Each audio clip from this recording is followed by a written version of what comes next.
Our guest today is a business leader, currently serving as the Director General of the Financial Institutions Training Center, FICT, a leading West African innovation-led managing consulting company with over 20 years of professional experience in the financial services and energy sectors across Africa.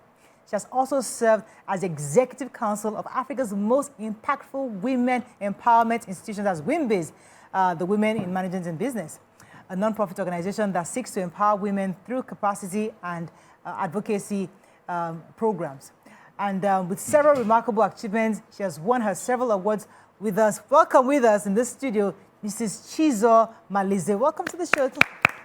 Good to have you. You cut short the very long achievements list. I was trying to see where to cut it off, but you look amazing. Thank you so much. And you all do look great. Thank you. So one of the reasons why we have this kind of segment is because we see women who are doing amazing things, and we just think that it's important for us to remind ourselves how to get there, you know, to learn from people like you. Yeah. So let's get a recap of how you got into the financial services sector. What was the background that led you to that sector?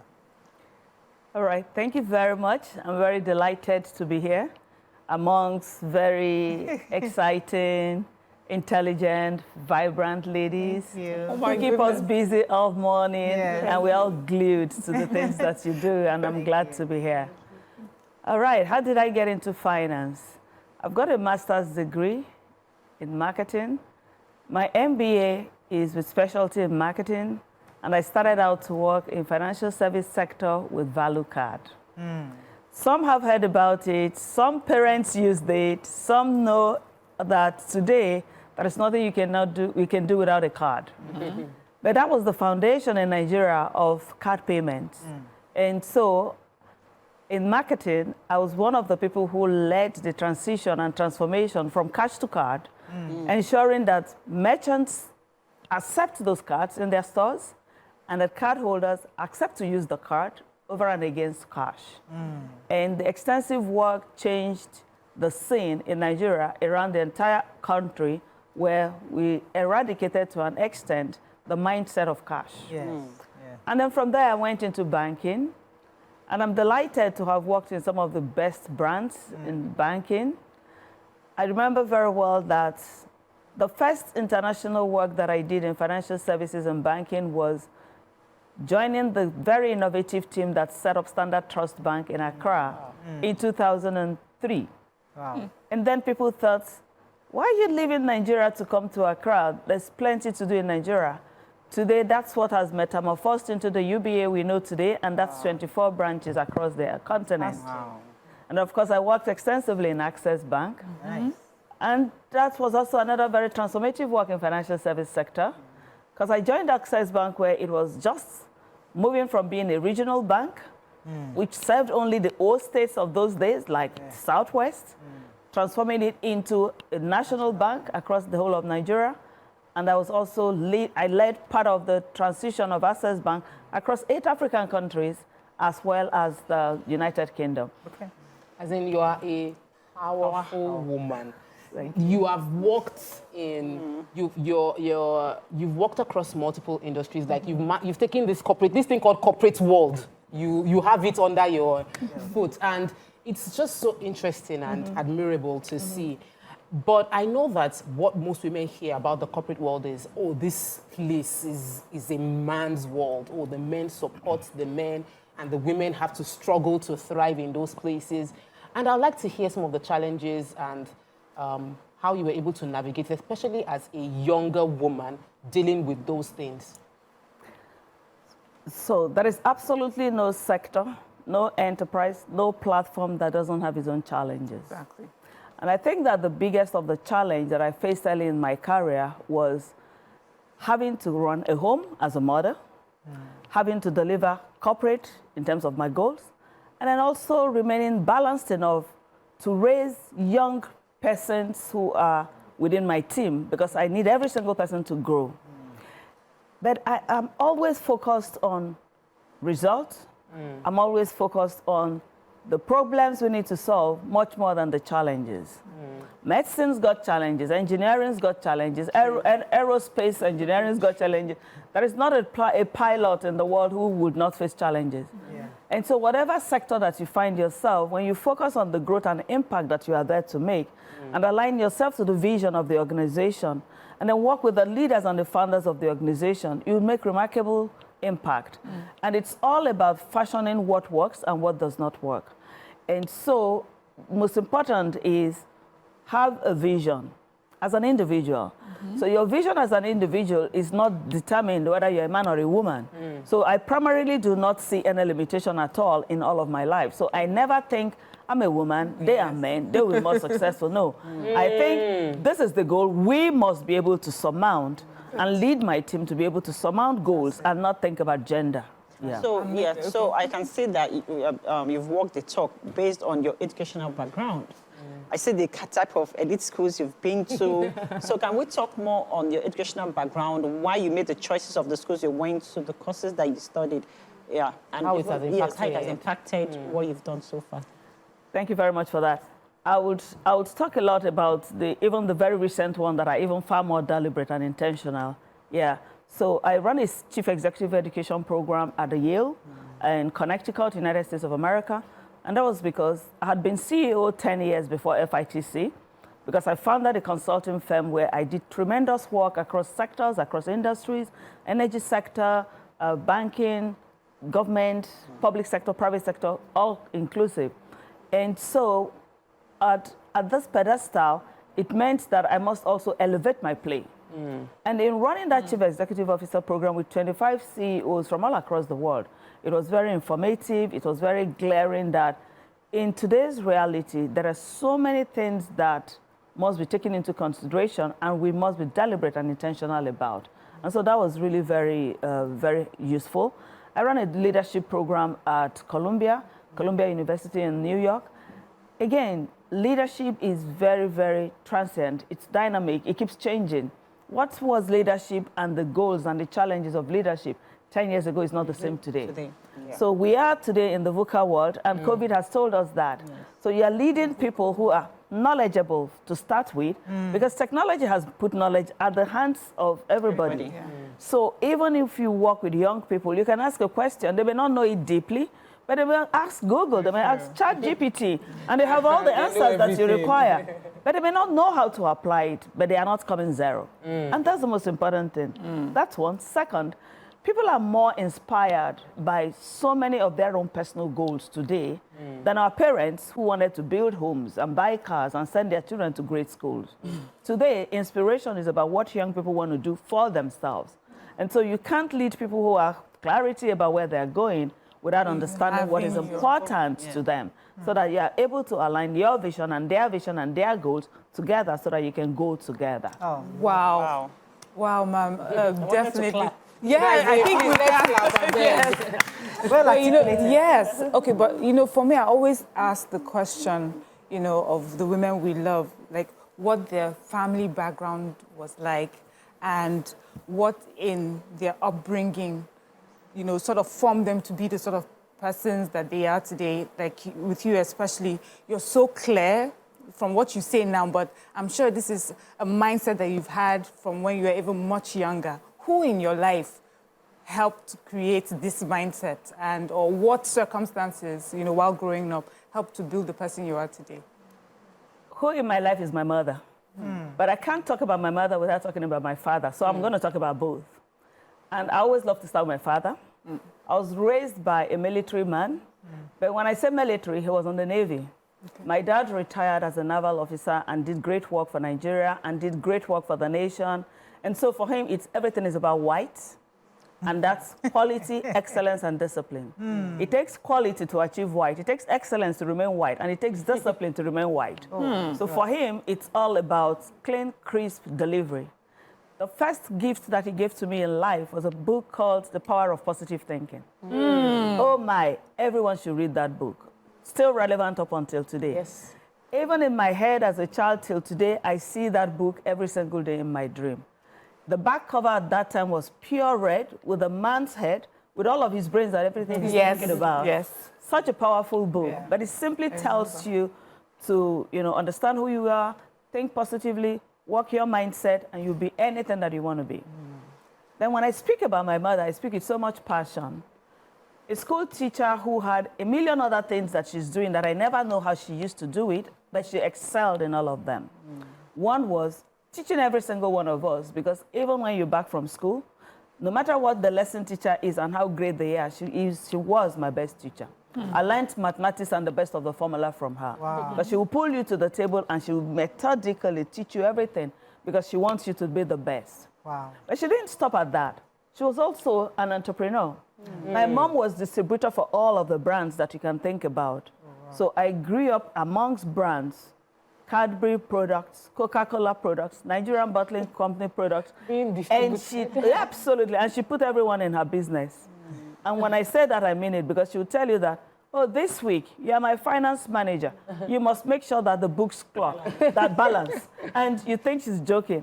And when you are out of school, she tells you, this summer, your gap period is to...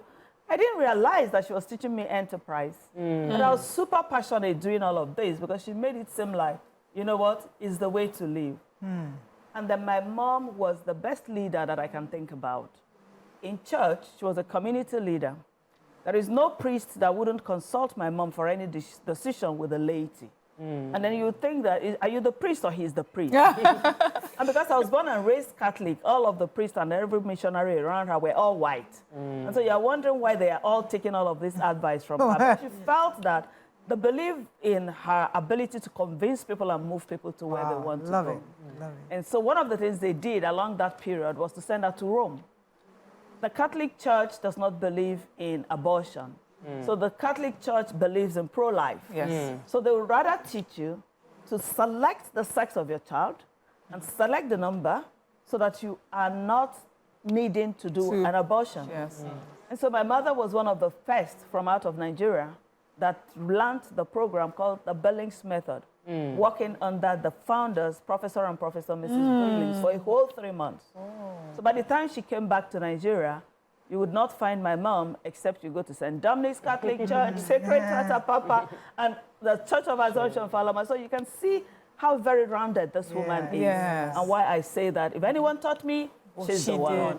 Let me talk about your work as DG of the Financial Institution Training Center, because there are lots of young people out there. They hear financial services, they don't even know where to start. They would like to get into that sector, and they're clueless. So as DG, I mean, what would you say to young women who are listening to you right now and want to get into that sector? So I would speak to the financial service sector as being an enabler.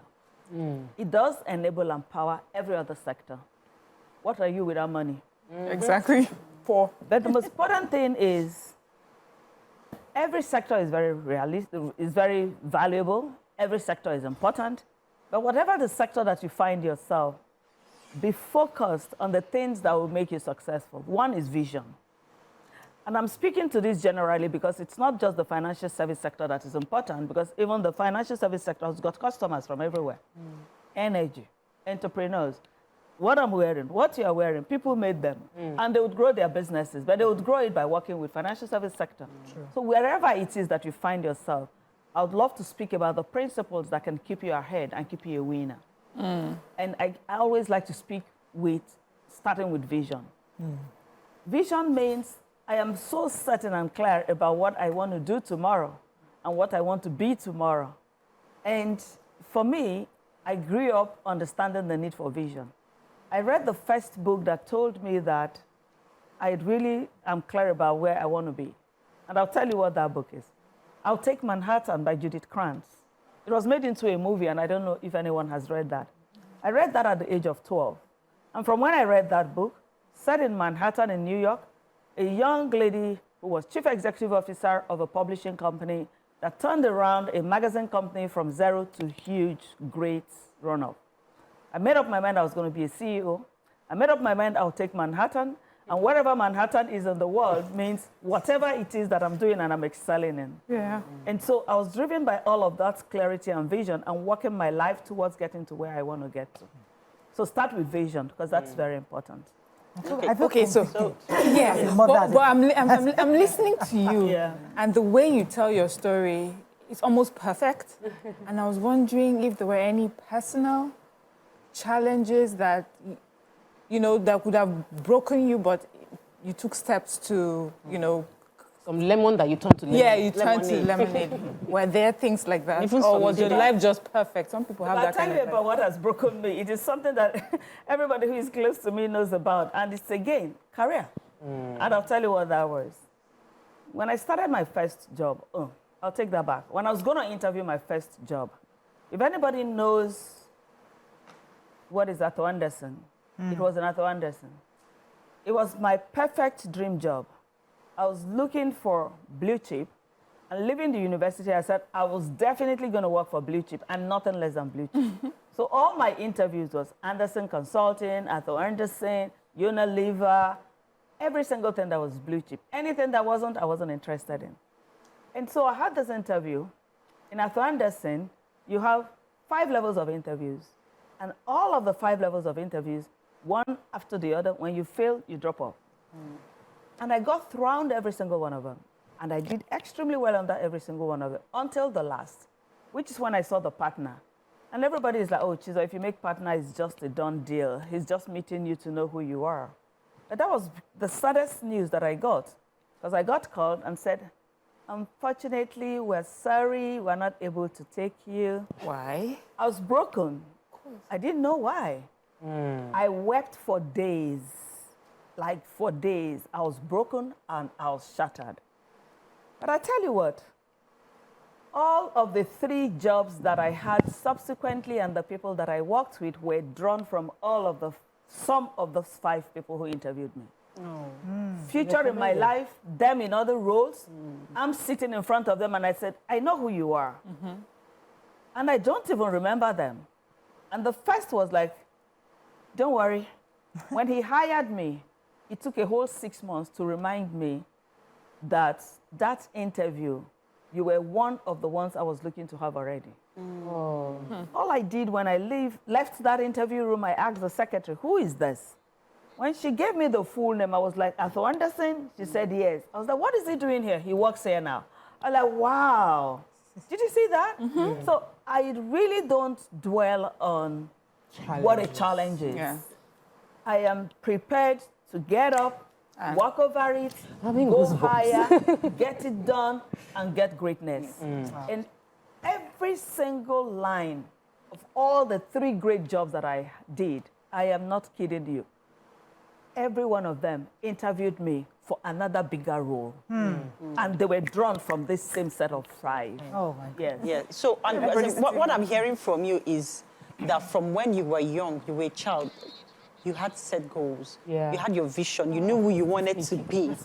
I said, that's amazing, because I always tell people like that when they say some people are overthinkers, that you have a set plan. No, and I can say that you had a plan. You worked you worked your plan. Yes. Right. But aside from that, I really admire your fashion sense. You look amazing. Look amazing. You always look amazing, Auntie Chizor. And yes, so I want to know what inspires that. Your dressing, your fashion sense, because your I hair, believe that all that embodies... People, when they work very hard, they'll just forget their self. Yeah, so I believe that embodies the corporate woman, and then it gives the woman confidence, the way you dress. So what inspires that? Okay, so I'll start by saying that I'm very deliberate. I'm very deliberate about everything that I do. And with regards to fashion, I have a creative mind, naturally. So one of the things I didn't say about my mom is that she made sure she is always tailoring for us. But the only thing that I picked out of that was the designs, because I was good at illustration. Okay. So I always drew whatever. So even before anybody makes anything for me, I know what I want to look like. So I do think that taking that on is becoming more deliberate and intentional about creating things, including creating who I am. So I always want to look who I am and who my brand personality is. And so when I started working in marketing, people said, oh, you look this great because you work in marketing. It wasn't about working in marketing, but about being very deliberate and conscious about my brand profile, my personality, because I do know that even without saying a word, my brand should speak without saying a word. And so in in action, in look, in feel, I always want to look who I am, which is super dynamic, world-class, creative, and innovative woman. Oh, You've not asked unfortunately, we don't have a lot of time. Have we run? Children. Have we run out of time? We're running out of time. Okay, we'll But ask them more how many is I those? have How many? Okay, go ahead. life. I'm overwhelmed. How many of them are like you? We have to go, unfortunately. Okay, but we'll ask it For after. 2 seconds. Yes. I do think that they are outperformers, and I am not even half as them, I would say, very humbly. Wow. And I'll start with even my last daughter, who just moved into Singapore yesterday. Wow. And she arrived Singapore to start a new life in Asia. Oh, wow. So Natasha started, that's her name. So Natasha started high school in America, went on to work,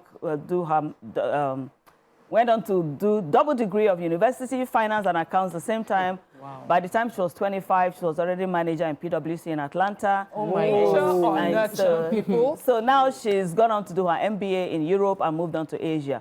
So she's crossed the entire continent of the world, born in Africa, schooled in America, schooled in Europe, and now in Asia. Okay, but we have to go. But thank you so much. There's two more after. Speaking With the powerhouse. the executive, the Director General of the Financial Institutions Training Center, FICT, Mrs. Chizor Malize. Thank you so much. It was a pleasure having you here. We've learned so much from you, and we hope to bring you back. Such a remarkable leader. Yes. Lovely to be with you guys. Thank you for all the good.